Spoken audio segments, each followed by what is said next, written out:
This is a Bosch Professional Random Orbital sander.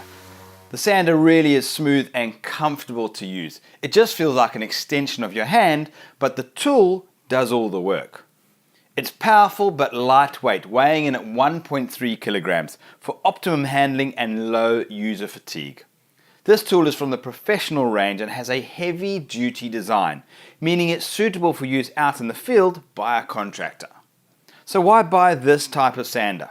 The Random Orbital sander not only vibrates in tiny circles, but the whole disc rotates at the same time.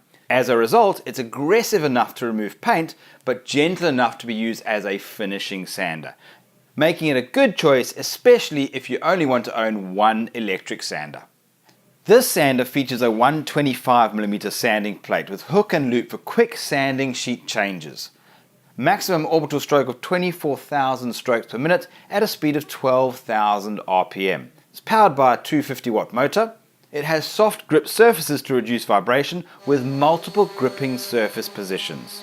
It has a Thurnbwheel speed adjustment at the back, a micro dust filter box with vacuum connection ports, and a 4-meter cord, which is a deal maker for me. Overall, this is a great sander worth adding to your tool collection. If you found this clip useful, like it, share it. We'd love to get your feedback. You can also subscribe to the Builders Fan YouTube channel, where there are numerous product reviews just like this, as well as DIYs for you to replicate or be inspired.